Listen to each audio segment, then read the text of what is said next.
Hello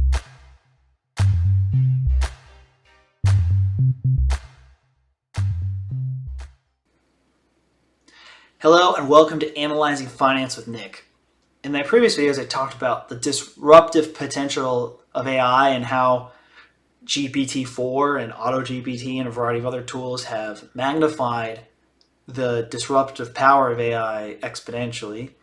I then discussed how governments are going to respond to it. And now I'm going to use this video to discuss how you adapt your own career and professional path based on AI. And I'm going to keep this video rather short because I'm going to do a longer video just about career management in general. And with this one, with AI in particular, the thing is that it's changed the skill set needed, particularly for skilled labor. In the pre-AI world, both in our education system academically and in the professional world, especially for entry level and like junior level white collar positions, which disproportionately affects this audience because I know the average age of the people who watch this channel. Your job is mainly to either gather data or repackage data. And that can mean a variety of things depending on what industry it is. If you're in finance, that may be finding information about what's going on in the economy or a specific company and regurgitating that into a presentable pitch deck. If it's more in the communications and marketing side, it's gathering information about demographic tastes and interests or your audience and putting it into a communication style that is pleasing to them, whether it's an email or a marketing presentation or writing sales copy, etc. It's converting one general idea into another form of expressing it. The AI is very good at doing this, and it's probably better at doing it than 95% of people, at least, if not 99% of people. And the school system is the same way. You do reading from a textbook or a variety of other sources of research, and then you put that in different words and add an argument to it, and you have an essay. And that's how your education is done, particularly high school and college. However, that's going to be less needed too.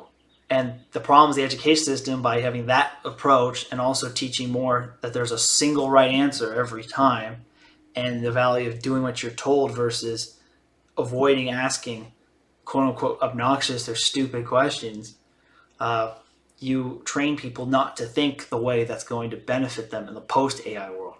In the post-AI world, the value is no longer in gathering and regurgitating and processing data. The value add now is somebody who has enough of a broader thinking and generalist worldview that they can ask the hard and unusual questions. Because if you can't ask the right question or write the right prompt, you will not get the most optimal answer or the most creative or innovative answer.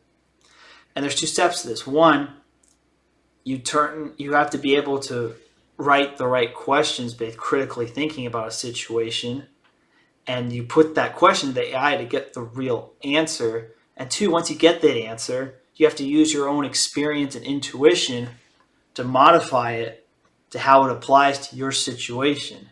Because creativity will still be valued. AI cannot create something. I mean, it can create something that hasn't existed before. I mean, it can create scripts and you can write books, but it can't create, it has only bases stuff that is priorly published on the internet. If it's something completely new and completely like outside the box, it's not going to be able to be made through AI. And the problem is most creativity is really just modifying and adding to the existing culture, for a lack of a better term, or that. Whereas like the completely out of the box ideas are more rare. That's like imitation is the finest flattery. That term kind of comes from that in the world of art. So the new skill is going to be asking the right questions and asking the tough questions and going where others are not willing to go, which doesn't naturally come to a lot of people. And also it kind of does change the risk curve on how to manage your career from going a more safe path versus a more risky path. But I'm going to elaborate that on in a different video. That's kind of the early takes, is that creative thinking is going to be what's left. And if your job doesn't require a lot of creative thinking, or it doesn't require a lot of in-person relationships, or it doesn't require something that is not just a hard skill that can be duplicated by the machine, you'll be at risk. So that's what you have to think of. And you have to look at the fields that require more adaptive thinking that cannot be completely supplemented by an AI. A lot of traditional communication skills are going to be less valuable. Now you have nerdy engineers who could barely put a sentence together, now can write the most ornate, persuasive emails to their management with the help of ChatGPT. So it's going to be substance. It's going to be worth more than pure style if everybody can have their stylistic form of their communication be perfect. Those are some early thoughts. I'll probably elaborate more on this in the future, but I'm also going to do a video about general career management, either released before this one or shortly after this one. Thanks for watching.